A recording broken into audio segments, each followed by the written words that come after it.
Good evening, everybody, and welcome to Planet Lizzdom Season 2. We are now at episode 13, and it is such a gorgeous day outside. So gorgeous that I may have gotten a bit of a sunburn and a bit of heat stroke, but I am not complaining at all.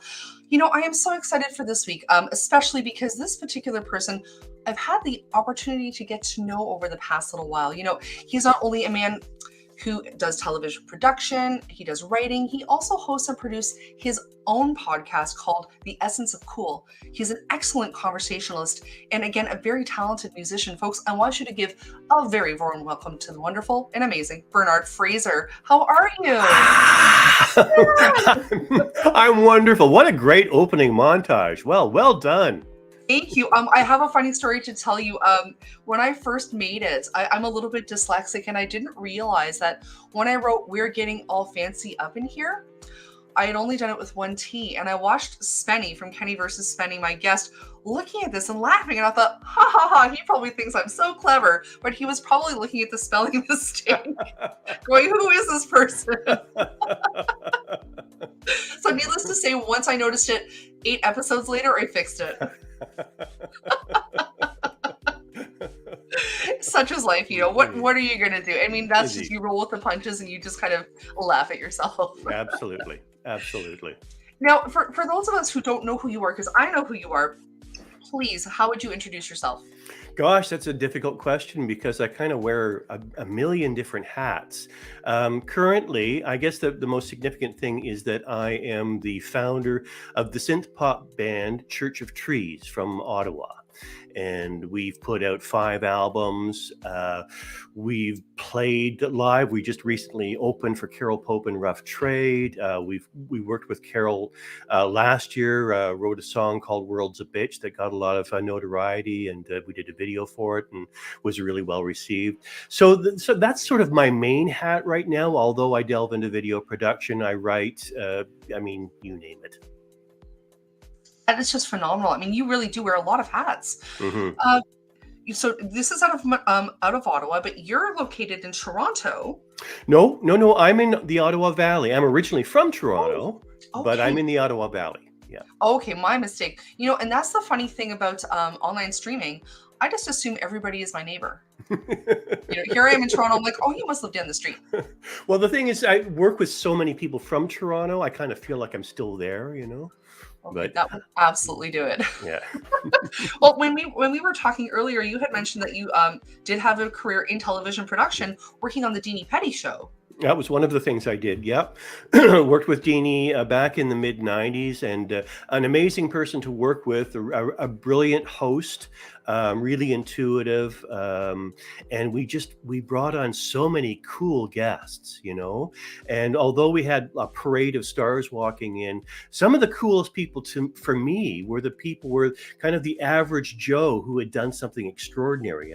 For example, David 80 is a fellow from out west who got Epstein-Barr.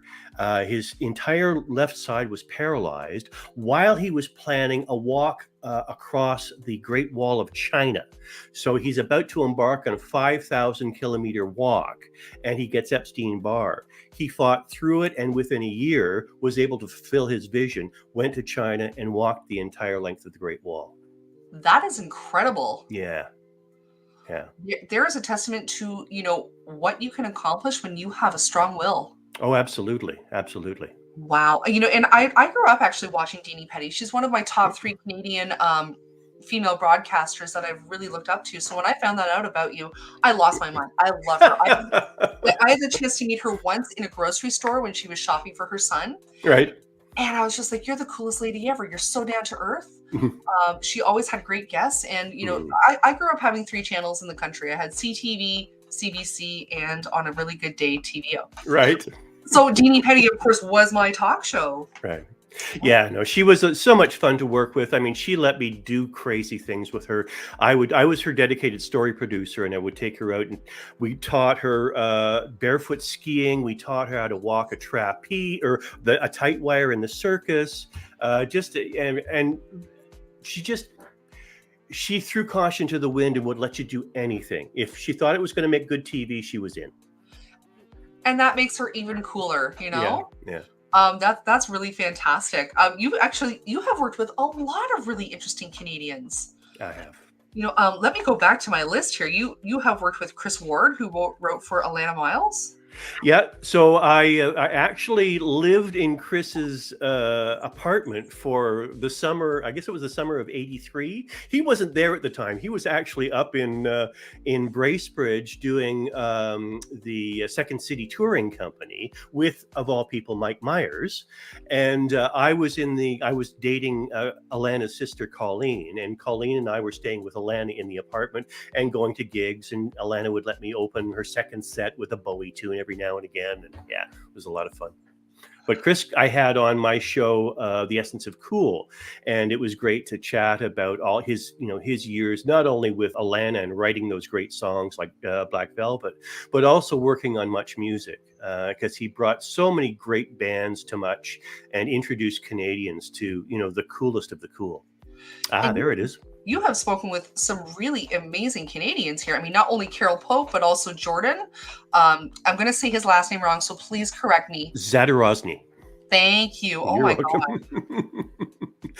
Jordan's another amazing guy. I mean, I've been working with Jordan for the last almost 6 years. A great producer, engineer. He owns the studio where we go to record all of our albums. But he's got a band called Blinker the Star, which is incredible. And if you haven't heard them, please check them out. But he's worked with Chris Cornell of Soundgarden. He produced one of his songs. He worked with Lindsey Buckingham in the studio for a number of tunes. Worked for several months with Courtney Love and Hole. So he was in the studio playing drums to a track with Billy Corrigan producing of the Smashing Pumpkins. So yeah. That's very cool. Yeah, a very charmed life. Oh yeah, 17-year-old me right now is just like, oh, tell me more. He's got half the reason we go up there is to listen to his stories. He's got the best stories. That's one of my favorite things about the music industry. The stories. You cannot make these things up. Oh yeah. And I am going to be hitting you up for a few stories later on in this episode. Uh-oh. There's some other things I want to talk about in terms of music, but I want to get straight to the World's a Bitch track that you made. This is so important and so profound. How did that come about? Rob Pruce. So Rob Pruce, who you've interviewed, of Yes. the formerly of the Spoons and Honeymoon Suite, and is now living in New York, was a music director on Broadway, most famously of Mamma Mia. Worked with Bjorn of ABBA. He's even played piano for Paul Stanley. I mean, an amazing fellow, and I've really lucked out over the past 5 years to have him work with me on a number of Church of Trees tracks, both working on original material as well as him doing remixes. And I guess I'd been working with him for about a year, and I kind of looked back on his biography and found out that he'd been doing a lot of work with Carol Pope. And in the back of my mind, I thought, wouldn't it be cool if, we could, whether it's write a song for her, with her, do something, perform with her, anything. But I never really vocalized it. And then December of 2020, we're in the thick of, one of the big waves of Yeah. COVID. And he just out of the blue, he said, why don't you write a song for Carol? So, could have blown me over with a feather, right? So I went to work. Within a couple of days, I'd written 2 songs, sent him, and then went into Jordan's and did my own demo with me kind of doing my sort of faux Carol Pope vocal impersonation. I mean, I've been listening to Carol since the 70s. The first time I saw her was in 1976, I think, at a university pub, when she was wearing, a bondage outfit and had a bullwhip and the whole bit, Oh yeah. and fell in love with her, bought the very first album, the direct-to-disc album. So I knew her voice, and I knew her sort of take on lyrics. She's got that kind of bitter, sort of satirical look. And so I wrote it in that vein and sent it to Rob. Rob loved it. Rob sent it to Carol, and within a day or two, Carol said, "Let's do it." So I booked a studio in Toronto, my buddy Jody Calero's studio, Orange Lounge, and brought Carol in. We were all masked and making sure everything was wiped down, and we did within, I guess, 2 or 2.5 hours, we completed all her vocal tracks, and she was just brilliant. People say never meet your idols because you will be disappointed. I was not disappointed. She was everything I thought she would be and more. A true professional, really dug in and gave me the best vocal performance she could muster. And, at one point, I was coaching her to do something in a certain way, and she said, "Oh, you want the 80s Carol, eh?" And I said, "Kind of." And we actually coaxed it out of her, and we got everything we needed. It was just wonderful. That's amazing. And the fact that you got that within, under 3 hours, that is phenomenal. Yeah. We had most of it done probably in an hour, but we just went back and did doubles and did harmonies and that sort of thing and played around, So. That's a chef's kiss right there. Mwah. Yeah, indeed. Oh, I love that. Well, I mean, without a doubt, she is a consummate pro. I mean, she is absolutely a Canadian icon. Mm-hmm. Yeah, and you're funny because I did actually meet her once before, and funnily enough, it was on the Deanie Petty show. I brought her on. She was in a coffee table book of famous Canadian artists, and I brought her on. I'd done a 1-hour interview with her she was in Los Angeles at the time, then brought her up, but she didn't remember that. And it had been in quite a while. It was 25 years, right? So when she came in, I was still shaking in my boots, Oh, yeah. and held out a feeble hand, and she said, no, we punched fists instead because it was COVID, right? Yeah. But she instantly put me at ease, and she let me direct her the way I needed to get the performance out of her, and it was wonderful. That is so marvelous. I mean, how do you?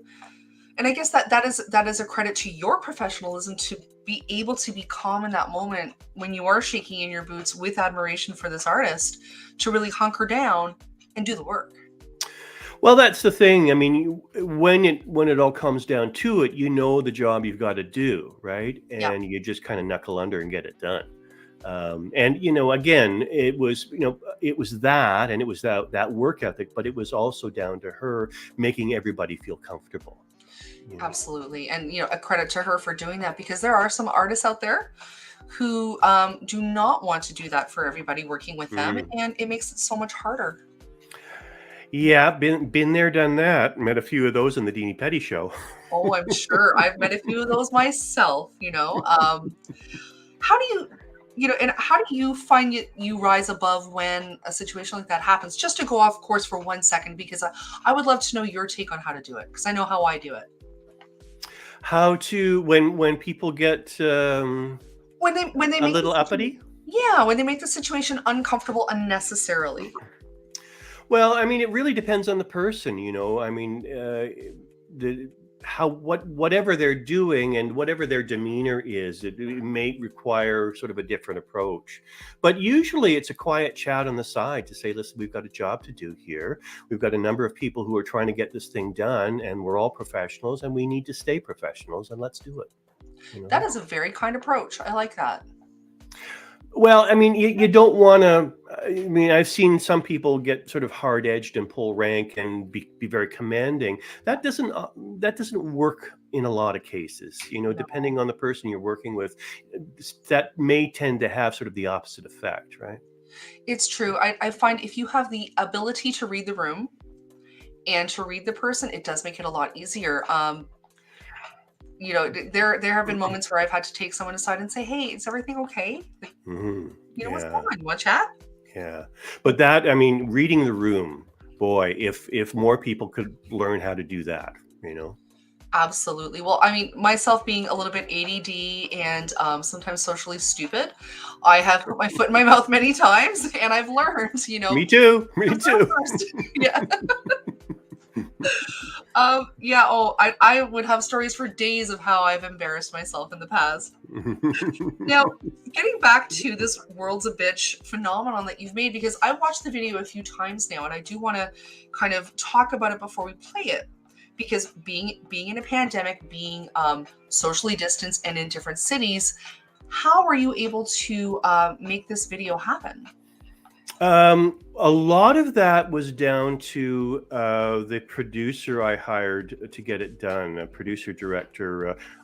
Morgan from Morgan Elliott from Suddenly Seymour Productions is a brilliant woman, friend of Rob Pruce's actually, and she had reached out to Rob and she said, I heard World's a Bitch, fantastic. Can we do something for you in terms of a video?" And then he pointed her to me, and she just had great vision and really sort of understood the best way to get something done cheaply, efficiently, and with the least amount of physical interaction. And Mhm. but it was actually Carol who had suggested the idea that we reach out to fans.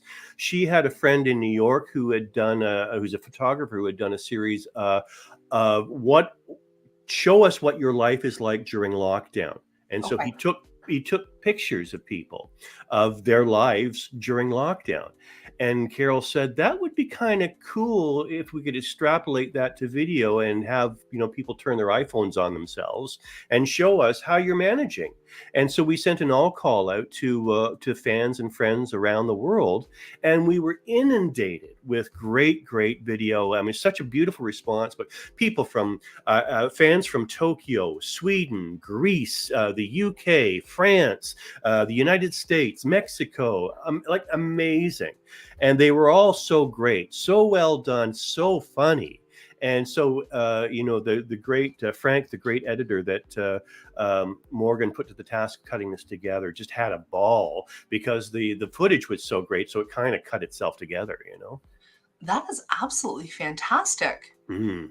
I have to wonder if this pandemic had happened, say, 20 years ago, would we have had the ability to connect with each other the way we have now? Because technology is so user friendly. Yeah. No, not at all. It couldn't. I don't think it could have happened. You would have hired video crews in each of the Yeah. cities to shoot them, right? Because the technology simply wasn't there. I mean, I remember struggling with the music aspect of technology back then because it was when sort of digital audio workstations were in their infancy, and everything was just slow and clunky and glitchy, So yeah, I don't think it could have been made 20 years ago. I don't think so either. I was just talking with Mysterion today at how in my little town that I grew up in, Tottenham, in the middle of a cornfield beside a potato patch. Been there. Oh, you've been there. You probably have a brother who played hockey, or maybe you went on the steam train. Uh, Back in the 90s, way back when, before some of my viewers were born, we were one of the first households to have CompuServe. Oh, wow. Remember that? The pre-Netscape. And Right. I remember it took a full hour, line by line, to download a photo. Oh, yeah. And I mean, it was the sort of thing where I was talking with someone in Japan, just by text, not realizing that perhaps they aren't who they say they are. Right. Perhaps they're not even actually from Japan, but just taking it for face value, as it were. And just realizing that that wasn't a very long time ago, Mm, if you right. think about it in the grand scheme of things. And Right. how fortunate were we that we could actually talk the way we are right now during, lockdowns 1, 2, 3. Were there 4 for us, I think? Yep. I lost a little bit of track. Yeah. When this video was made, do you remember which lockdown it was? I think it well, see, it was December 2020. So I think it was the Second? second one, I the think so. second big one, because I think we had a bit of a gap. So the first big one started in March. Yep. That lasted through till I think the early summer-ish, and then they kind of lifted a little bit, and then they kind of threw it back at us, and yeah, Yeah, I think so. I yeah. It's funny. I mean, after the second one, not that I stopped caring, but it just became kind of like here we go again. Well, and that was the whole point of World's a Bitch, right? Is okay, we get it. This is a tough thing. It's a difficult thing. It could hurt people, Yep, but come on, there's got to be a way out of this thing, right? absolutely. There is a tipping point at some point, and Right. before we do show it, because I'm going to show it in about 5 minutes, and I want us to watch it in the entirety because I think it's very important that we do. Oh, great. Um, Creatively speaking, did you find that it was very helpful for your mental health and emotional health to be working on it? Absolutely, absolutely. I mean, I've been working from home for a couple of years before COVID, so it Hmm. wasn't like that was shaking up my world too much. But we couldn't. There was fear just walking out the door. Yeah. There was fear going into the supermarket, going to the drugstore, and you're wearing a damn hazmat suit because you don't want to get infected, right? So it was kind of cathartic to be able to do that and to be able to make that statement and say, enough is enough. I understand this is difficult, but geez, guys, it was a real catharsis for sure. I'm really glad to hear that because I know for many of the artists that I've spoken to on Planet Lizzdom, at least the first lockdown, our hands were kind of held. Like, we couldn't paint, we couldn't hold a brush, we couldn't sing, we couldn't do any of the creative things that we were doing already because we felt very disjointed. And yeah, there was that terror there. Mhm. And I've noticed that everybody, for the most part, adapted and grew from it, Yeah, and yeah, that's been a real blessing. for sure, You for know, sure. Very quickly, did you find there were things that you had learned that you didn't know how to do beforehand? That I learned through lockdown. Did The I? lockdown, creatively.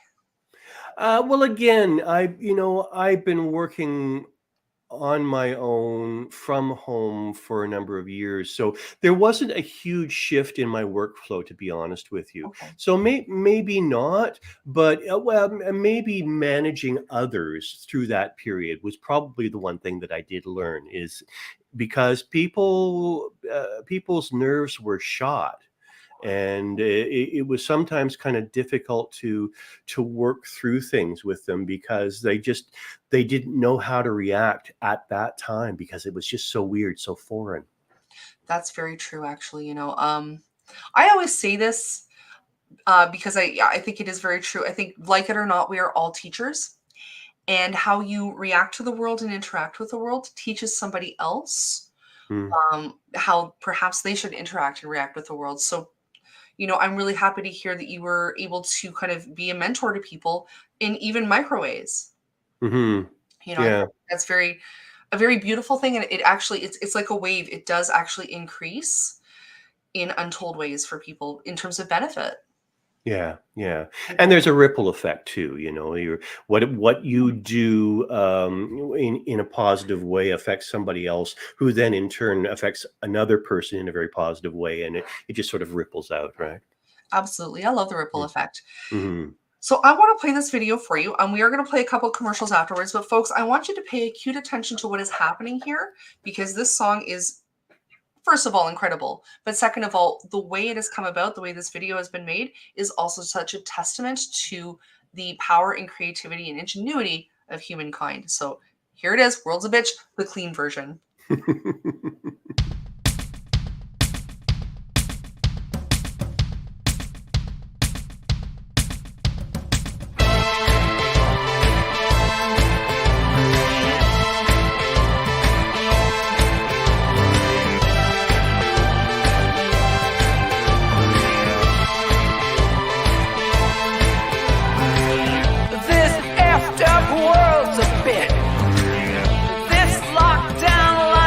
So closed in, I am so tired of being alone. I can't go out, I can't see shit. No romantic circumstances. So claustrophobic on my own. They keep saying, just mask on and raving. Can't take much more before I spit.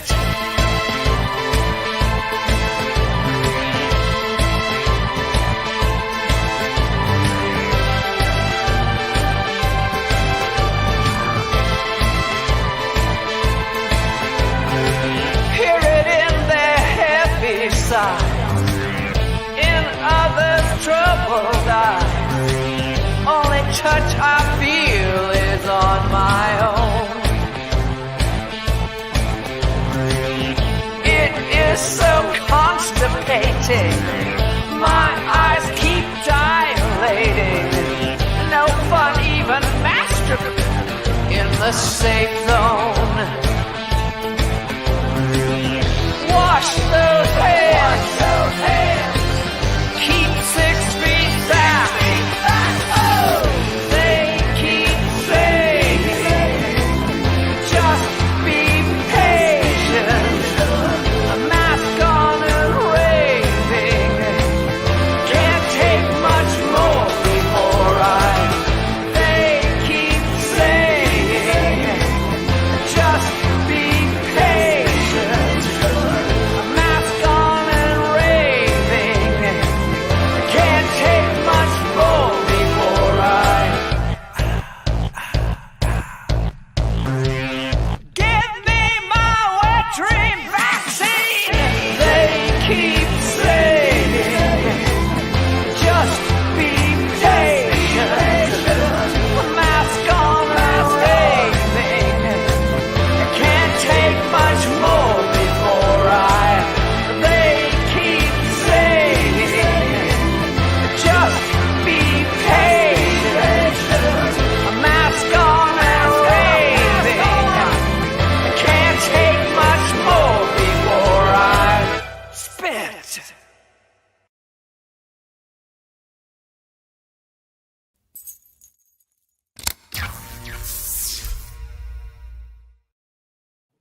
Join me, Rochelle Squidworks of Squidworks Media, every Thursday on Twitch, starting at 4:30 p.m. till 7:30 p.m. Eastern Time for live art, eclectic music, fun facts, visits from my many pets, shenanigans, and more. Also every last Friday of the month for Paintin' and Drinkin' with Rochelle Squidworks, where you tip me, I drink tequila, get drunk, and paint Nick Caged cats, while my good buddy DJ Mark Grimace spins a killer DJ set.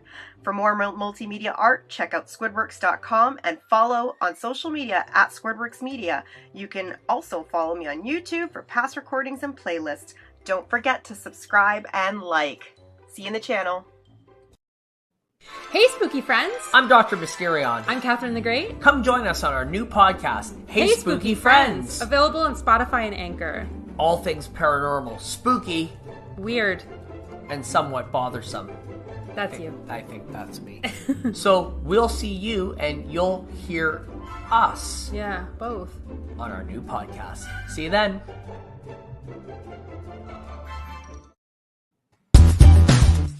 Hey everyone! Planet Lizzdom now has a Patreon. Your help will allow Liz to make the show even bigger, cover costs, and help bring on celebrity guests. Go to patreon.com/Planet Lizzdom and pledge now. You know, I absolutely loved how in the video, everyone is so relatable. Everything that they're doing, the absurdity of it, the madness, the just all of it. It's so relatable. And the more I watch it, the more I I appreciate that that came from all parts of the world, and it was such a common experience. Mhm. You Mhm. Yeah. And I always get a smile on my face when I see it. I mean, I can't count the number of times I've watched it. But it was just one of those occasions where everything came together so fluidly and so effortlessly. And when we put the call out to fans, it was just a no-brainer. There wasn't like sometimes you've got to pull teeth to get things to happen. It just people said, yeah, of course, it makes sense. Send you video, and they were so giving and so kind.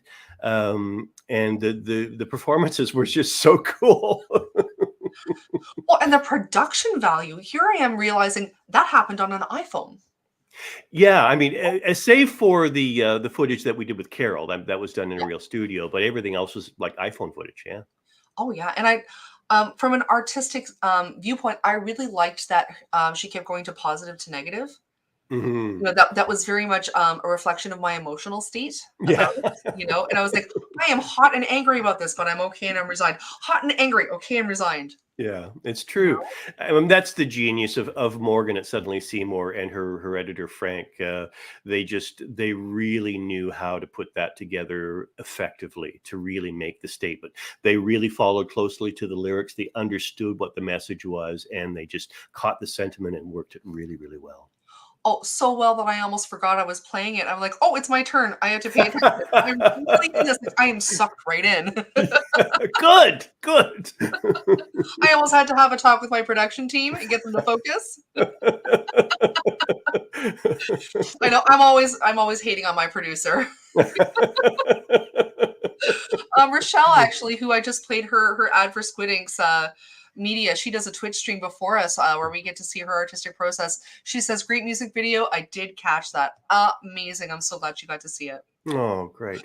Now, with this video, did you achieve all the goals with this that you wanted? Or, what are your future plans with this? In terms of exposure, we got a lot of great exposure, but we could certainly seek more. Yeah. Sadly, it's one of those things that was really time sensitive. Even though COVID is still around, that moment has passed. I think people can still relate to it, but so because of its timeliness, it might be difficult to keep pushing it. But I mean, who knows? In the right hands, maybe it'll go viral. I don't know. Yeah, you never know. Mhm. I've just recently gotten into TikTok, Mhm. and I'm starting to discover that the most, what's the word? Absurd things go viral. And, Mhm. something that you don't think anyone is going to respond to is what everybody responds to. Mhm. Yeah. The human condition and the human psyche right now is very different. I'm realizing at 46 years old, maybe I am not 20 anymore. Maybe I don't see the world the same way. Not a bad thing, but a very insightful thing. Yeah. Yeah. And I always talk about this. I always talk about BC, DC, AC before COVID, during COVID, after COVID. I know that you've just released an album. I believe I've got it correct. Pish Posh for Church of Trees. Yeah. Yeah, there it is. Amazing. There's my little banner for it. Woohoo! I've been watching you guys on Facebook, and you're climbing up the charts. Yeah, it's been doing really well. I'm really, really lucky that the last couple of albums have really caught on in various places. Particularly the UK. A lot of that is down to there's a real synth pop movement still in the UK, which is great. But we're getting a lot of play here in Canada, in France, have in Japan, not so much lately, but we're starting to get a foothold in the States, which is really important for us. So we're starting to get played on college stations in the States. So cross our fingers that that trend continues. College stations are where it's at. Absolutely. And Yeah. have been for a long time, Yeah. Yeah. I mean, commercial radio is, I mean, there isn't really much out there in commercial radio, unless you're a pop artist, a country artist, or an old rocker. There isn't much room for us. Well, and I find, maybe it's the digital age. I know for myself, I tend to lean towards, Bandcamp, Spotify, things like that. Google Play, or is it Google Play Music, something like Yeah. that. Hmm. And that's kind of where I go. I mean, I used to listen to CIUT and CKLN and all the college radio stations, and it's kind of shifted for myself. Hmm. Well, CIUT is still a really vital, important station. A lot of the college stations across the country, CIUT certainly in Toronto, CKCU here in Ottawa, CFRU in Guelph. There's so many great college stations that really do capture the pulse of what's really happening, as opposed to what the commercial stations are trying to pretend is happening. Yeah. So yeah, but there's a lot of great internet radio out there as well, and a lot of great indie stations that are not part of the campus stream. Absolutely. Jules is saying CKCU. There you go. CKCU rocks. I love it. A Yep. lot of friends there. Yep. I completely forgot what I was going to ask you. That is so hysterical. What would you like to talk about? I'll talk about anything. Talk about so much. Like, guys, you need to understand our pre-show was almost an hour.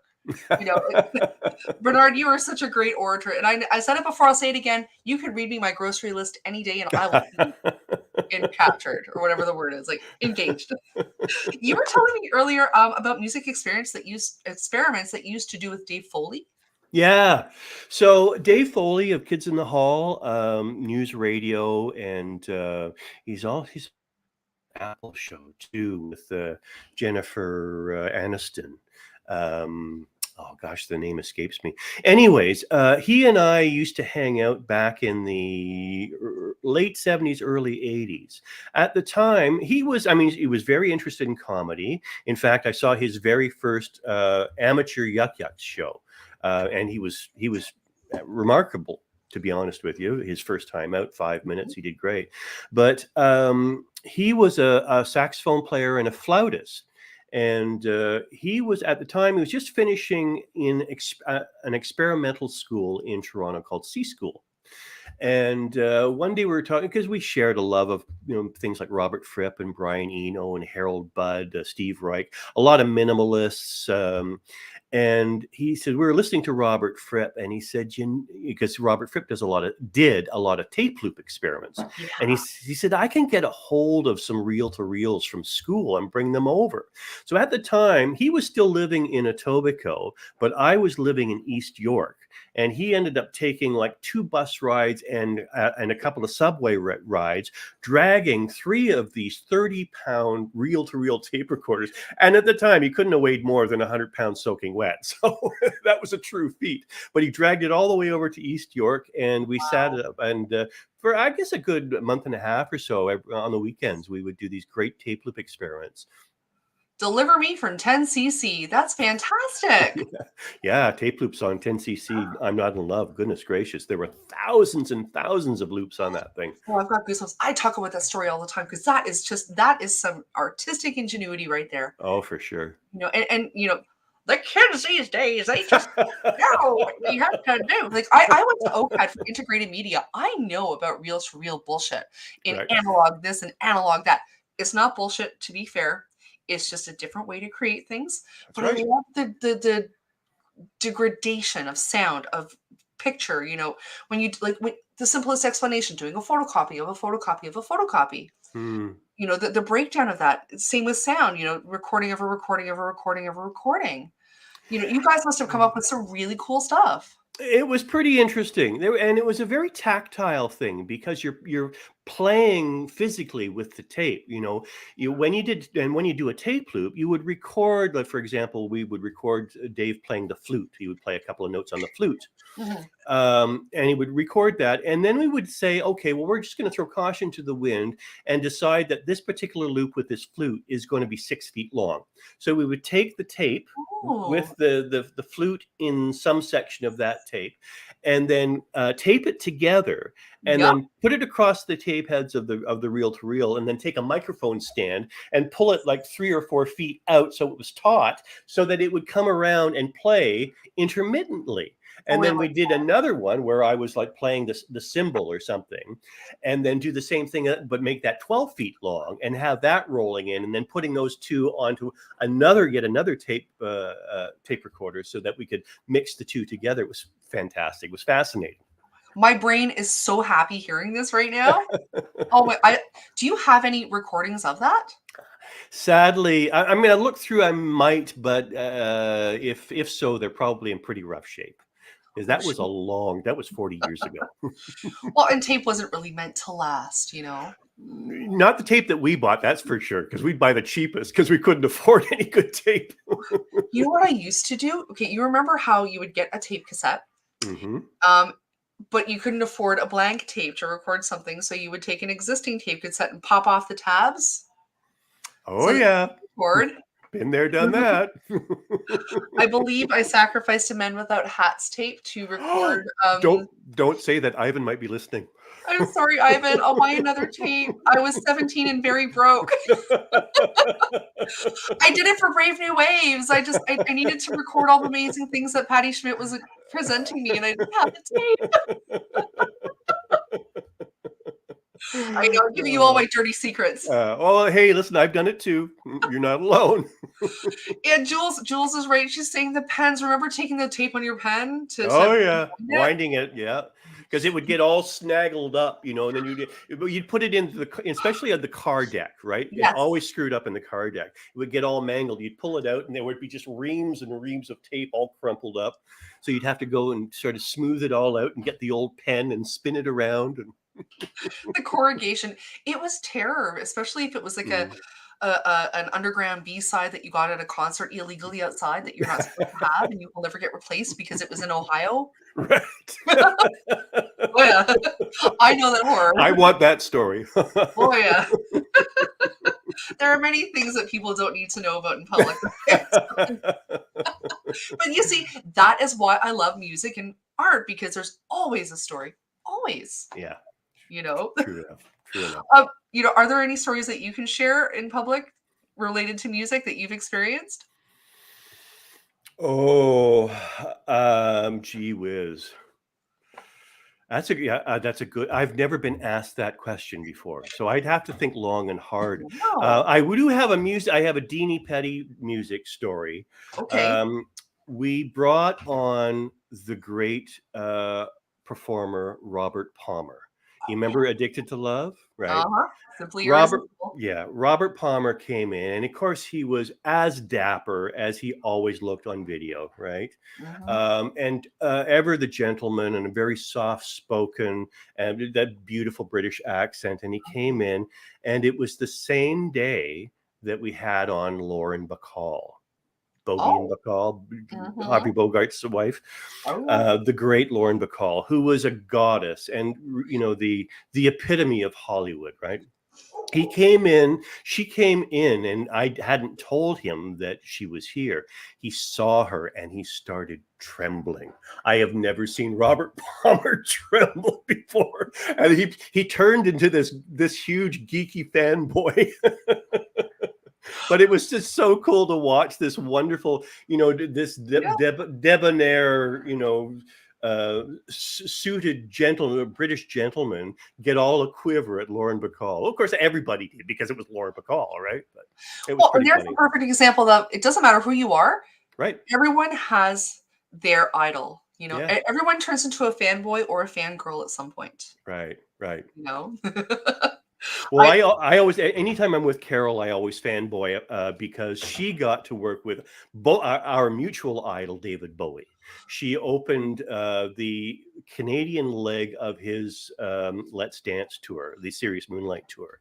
So Cool. she in open, and I got to see it. I was there for the opening in Toronto, Yeah. and so it was just I always sort of bug her for little details, little snippets, little combos about what it was like to be with David. Because apparently he used to hang out side stage and watch her perform, and then they would get all giggly together afterward and chat and gossip and stuff. So Of course they would. Ah, so jealous.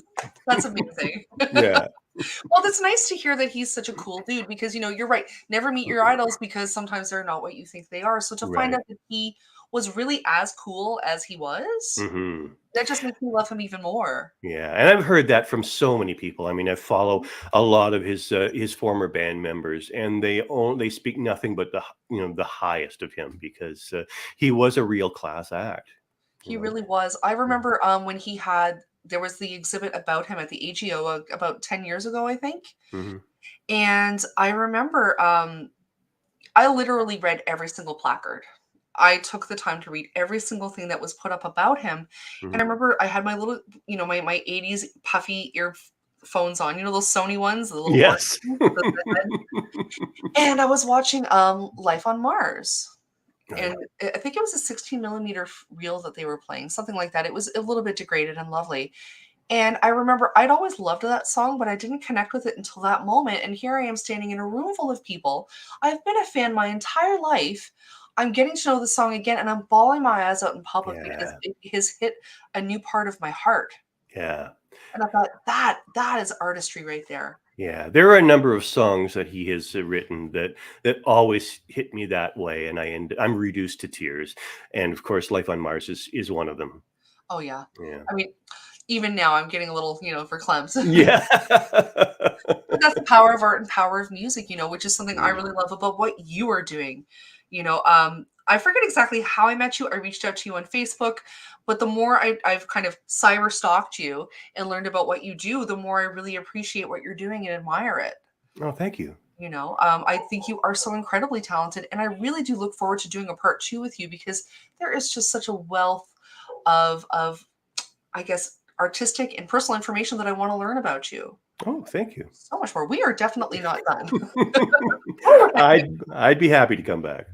I would love to have you back. I unfortunately I do have to keep this under an hour because I do want to replay this again. So with StreamYard, I am a little bit limited. So they are my producer now. They're going, hey, guess what? In closing, is there anything coming up that you want us to know about?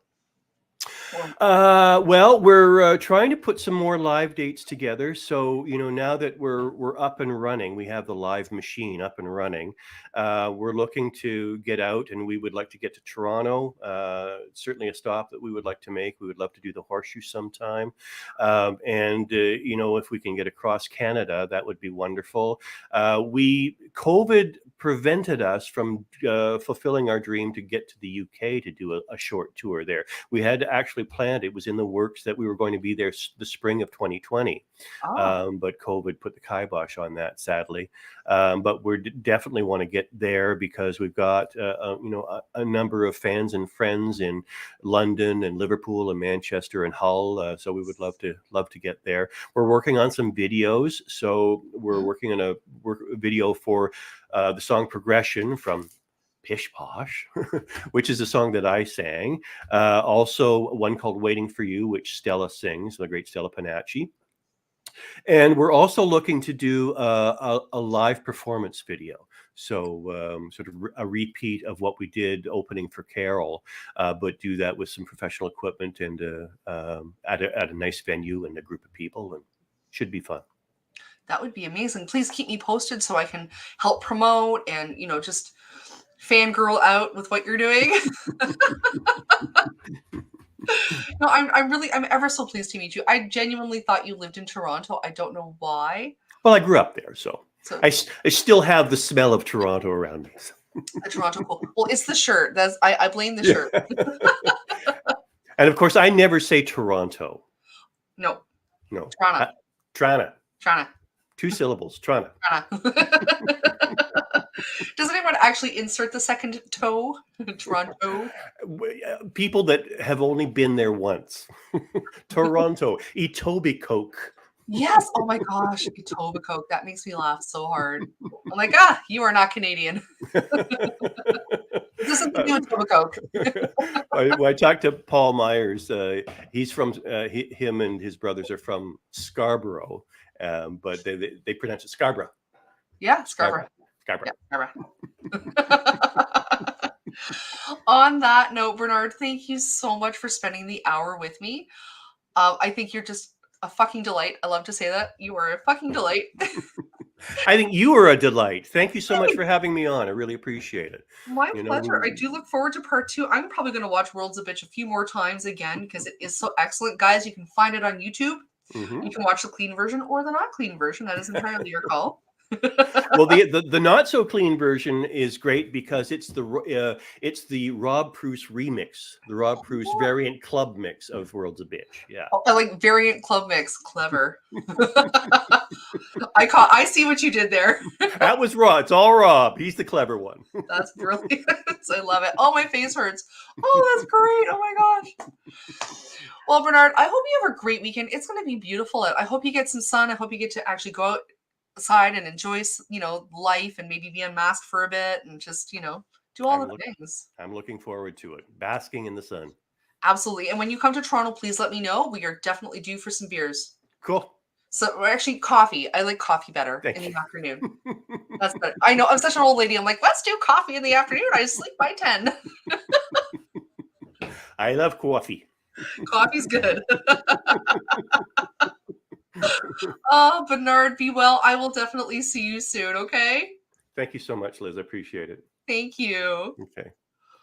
Guys, what a great interview. I tell you, our pre-show interview, even before the show tonight, right to talking, he's just absolutely fantastic. And I do encourage you to go to Facebook, actually. Go to Facebook, Church of Trees, where you can actually check out everything that they are up to, because Bernard Fraser is amazing. We are now actually on YouTube as well, syndicated with Carney Show. So if you missed any episodes and you want to see what Jeff with the G is up to out in New York City, go check him out. He's doing some really, really good things. And while you're at it, be my patron. Your patronage actually helps me with my internet costs, my broadcasting, streaming apps, you name it, maybe even buys me a coffee. I'd be very grateful, and I'll always put your name in the credits. And I guess it's kind of important. My birthday is coming up next Thursday, so I'm actually not going to do a live show. I am going to do a rebroadcast, so please reach out to me. Let me know what show you'd like to watch again, and I will definitely set that up. In the meantime, it is beautiful outside. I encourage you all to go outside, have a coffee, enjoy the weather, put on some sunscreen, and just be free to enjoy the life that we have, because life is beautiful. And remember to tune in, turn on, and take part, because you truly never know who's going to land right here on Planet Lizzdom. So have a great weekend, and I'll see you guys in 2 weeks. Bye, everybody.